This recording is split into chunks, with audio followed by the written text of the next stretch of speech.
Jill here. Hello. Welcome to the House Academy Show. Entertaining real estate investment talk. I'm Stephen Jack Butella. And I'm Jill DeWitt, broadcasting from sunny Southern California. Today, Jill and I talk about how to buy a house cheap. This is episode 0. This is episode 0 of our new House Academy show. I love it.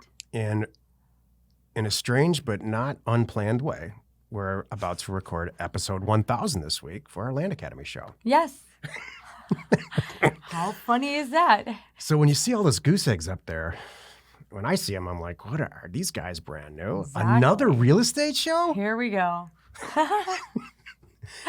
Yep. Turns out Jill and I have combined tons and tons of experience. I mean, since the 90s, we've been buying and selling real estate, lots of land and lots of houses. Mm-hmm.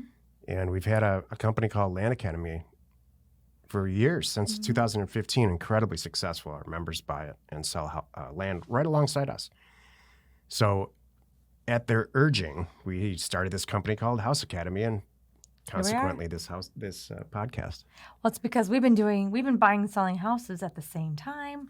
People got wind of it, and now we're here sharing that with everyone. Yeah. So what's next?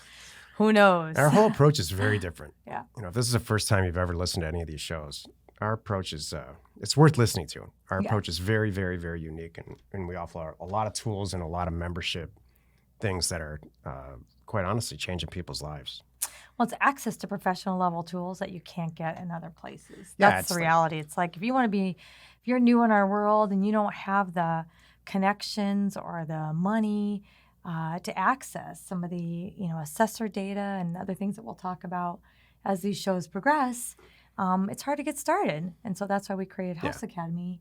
So you not only have access to all that, but then you've got the inside information of our years of doing it, so we can help you, ramp up quickly. We're the only licensed providers of all 3 major assessor database data companies. It's true. And because we've negotiated a fantastic deal with all these companies, it's very, very, very inexpensive to use them. So exactly.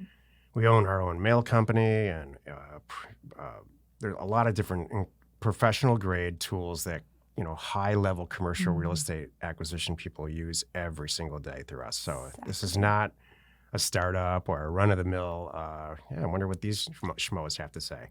There's none of that going on. Who uses schmo? Well, I wonder what that schmo is doing with that woman. And why is that schmo talking like that? Before we get into it, let's take a question posted by one of our members on the houseacademy.com online community. It's free. Jeff asks, how long does it take to find a house to buy? How long does it take, Jill? Days/weeks. It's just getting the offers out. Here's my question, Jeff. That's it? Do you really just want to buy one house? That's true. It's all a system. That's true. For every 3,000 offers that we send out via direct mail, and how we do it is in a very sophisticated mail merge type thing, sophisticated but not difficult mail merge scenario.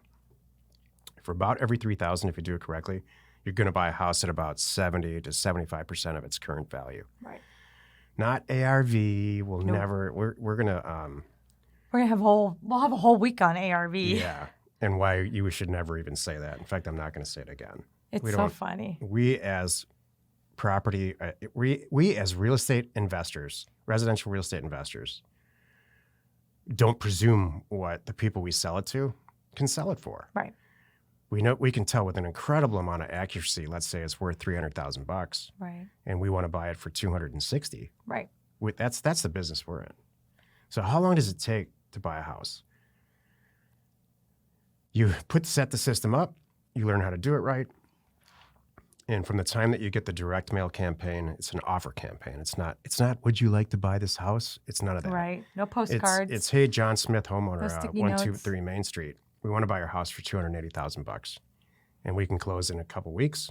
And here's why and how to do it. And here's all the other properties that we've dealt with. And here's our whole group. And this is for real. We're real people. It takes about 2 or 3 weeks for the offers to get right in front of that owner. Mm-hmm. And then from there, it takes less than 30 days, cash in, cash out. Mm-hmm. And Jill will explain when we talk about how to buy a cheap house here in the meat of the show. Explain how to get financing and all that other stuff. It's we've got, of all the things that you've ever incurred, all the issues you've ever incurred, bottlenecks in buying and selling real estate, we've seen it all. Yep. I agree. And if we haven't, our members have, and you can call them. Thank you. Today's topic, how to buy a cheap house. And this is why you're listening. Seriously. Here, so it was a little different. We're getting used to it too. Yeah, totally. All right, you want to talk for how to buy a cheap house? Well, like I alluded to in the question, it's all in a system. And so I'm not sure why anybody would want to buy just one cheap house. True. Maybe four. But does somebody do? Wait a minute. And we have people in our world that do that, by the way. Just buy one cheap house. Time out. And that's Let it. me just tell you, coming from my side of the business over here, where we do sales and programs and all that stuff, we really do have people that come in that they only want to use our program to buy their dream cabin or their dream ranch or their dream, place to park their RV or hunt or fish or whatever. So there is some of that going on. So you can use this. But what's great about it is so you can use our tools and resources and, spend your time and find your, 3 favorites and then drive your wife out there and pick the one you want to buy. And that's what some people do. So not to change your whole thing, but I'm just being honest. That's what some people do. And then you just say thank you. But what often happens is, which is kind of funny, we've had people that started down this path and next thing you know, they're like, you know what, actually, that wasn't that hard. And I picked the one I want and I bought 3 more and now I'm just selling them because you guys taught me how to do that. And now that's going to pay for the one I just bought. So that can happen too. Exactly. So here's how you buy a cheap house, step by step. If you're a note taker, this is the time to take notes. You always laugh when I say that. So I don't think anybody does. They have recorded. They do screenshots anymore. I don't think anybody really takes notes. You don't think they take the lead of the pencil and just tap it on their tongue? Very sorry to break that to you. It's 2020 next year. I'm very aware of that. Okay, thank you. You have to choose a market first. And so let's say you choose a market like Mesa, Arizona. I'm just going to use a random example. This works in every single market that there is. And here's why. There's 10, I just happen to know this, but there's 10 zip codes in Mesa, Arizona. And you want to take all the zip code data from that existing market, all 10 zip codes, and line it all up in a spreadsheet, look at days on market, month over month days on market, new properties listed to sold. There's a bunch of statistics that you want to look at. And you want to pit these zip codes against each other. And so one is going to come 1 or 5 or 3 or some number of those 10 zip codes is going to jump out at you, and it's going to say something like this. Well, this zip code, average days on market last month were 15. Right. And all the rest of these zip codes are 40, 30, 80, 70. Exactly. I like lower days on market.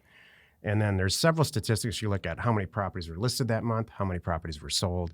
Right. And you can take that. If you're a data crazy type person, you're going to love this part of it. I personally love this part of it. And you're going to see that there's 3 clearly in all these statistics you look at, 3 zip codes that really work. Right. We call that the red, green, yellow test, or red, yellow, green, yellow, red. Everybody uses a different I know. when they ask it in our group. Exactly. So that's number 1. Now you've got 3 zip codes to send offers to.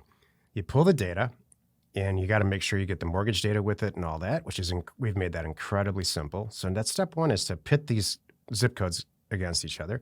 Step 2 is to pull the ownership data of all the house owners. Which we supply. Yeah. It's and through you want DataTree. We use DataTree. Yeah, DataTree. And it's no we're licensed providers of DataTree. It's no secret.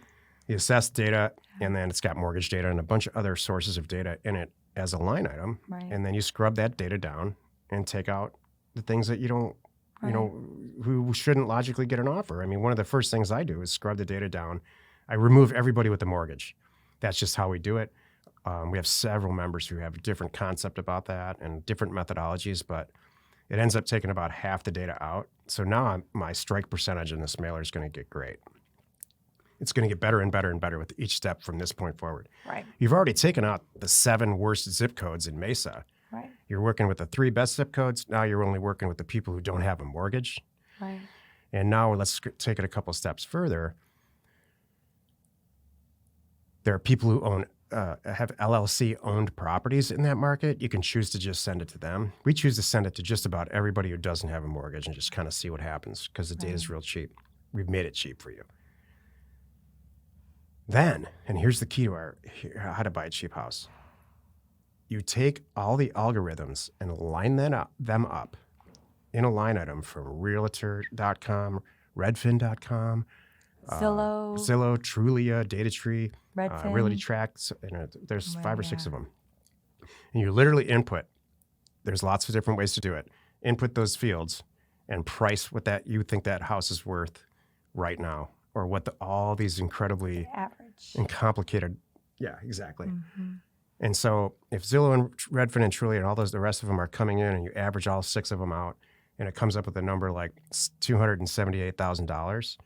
That's what the market really believes that property's worth right now. And so you have to decide what type of profit margin you'd like below to price to send them an offer below that number. Mm-hmm. And so arbitrarily, let's just choose $30,000 or $40,000. Mm-hmm. They're going to get an offer for $30,000, $40,000, or $50,000 below what all of those algorithms believe that property's worth, which, by the way, that's why we take 6. It's taking a big sample. If you're a statistical person, it's a huge chance that this is going to be very, very cool. And it's correct. A couple thousand. Let me just make sure. It's not 100 or 200. It's thousands. Thousands. So, and don't worry, we're not asking you to sit and go, are you proposing that I take 5,000, ownership scenarios and input 6 lines, 5,000, and look them all up? Nope, we have a solution with that, and we'll talk about that in another time. We handle that for you. Done correctly, this whole thing maybe would take you an hour if you're really going slow. So now you've got it correctly priced. You've got, like Jill said, there's 5,000 logical candidates in there. Right. And we own a company called Offers to Owners. You get all that to them. They do the data. And they get it in the mail for you. Yeah. And you will buy a house. I mean, we've proven it over and over and over and over again. Well, let me back up on the one piece that was just saying, the price. So what Stephen was saying is, you have all this information. What you're doing is you're actually using that. You took their $278,000. You're like, hey, I'm happy to make $30,000 and get out because I want to pass it on to the next guy, which is what you're trying to do here. And so that owner is going to get a real strategic offer from you for $248,962.21. And you're ready to close in 10 days. You're all cash. We'll go into that more later. And that's how it goes. That's what you're sending them, not a postcard, not a hey, whatever. Even though you're sending them a real offer. So when they're opening up it's an offer in the mail, and they know what you're willing to spend. The key for me is they know where you stand. And when they reach out to you that they're not just going to throw you a random number. Yeah, I want to sell. I think it's worth $500,000. We'd never want to go there. That's what this is weeding out, and that's why this is so important. It's really efficient. Yeah. Our ways are very, very efficient. So you got to have data cheap. You got to have all the information cheap. And you have to have cheap mail, and we have all of that figured out. So that's why this works. In my opinion, what you never want to do is send a letter of interest, which is really why I think there's a lot of confusion out there about direct mail. Yeah. Why some people have not experienced the success that we have using direct mail, because I think they send letters of interest. Hey, I'm really interested in buying your property located at 123 Main Street. Why don't you give me a call? Some just say, I just really interested in, hey, dear customer, dear I'm interested in buying, her homeowner. Postcards or all that stuff. So, if you've had a bad experience with direct mail, or you've heard somebody talk about it that way, these are direct offer campaigns. Right. It's different than direct mail. Exactly. So from there, here's the great news too. You bought a data set. It's really inexpensive for the 3 best zip codes in Mesa. Everybody who owns an LLC, owns a house in an LLC, or owns multiple properties, or is got a dumpster in front of their house, which we'll talk about in a couple of episodes. Those are the people that are going to buy the house. Mm-hmm. So it's not this mystery of let's see what's going to happen. Mm-hmm. I love it. So now I think we explained how to buy it cheap. Coming up in a few shows, we'll talk about what to do with it, how to close on the deal, where your buyers are, all of that. Well said. Thank you. Join us next time for the episode called Why Steve Butella and Jill DeWitt Started House Academy. That's us. And we answer your questions posted on our online community at houseacademy.com. It's free. Go get an account. You are not alone in your real estate ambition. Sorry, I had to you were going to keep on going. I'm like, hey, this is only episode 0. We have a lot to say. He's going to say episode 0 is going to be 4 hours long. And we're just going to talk about everything. But no, we have. I know you're excited, and I'm glad. Exactly. And by the way, I'm excited. Wherever you're watching, wherever you are listening, please subscribe and rate us there. We are Steve and Jill. Information and inspiration to buy undervalued property.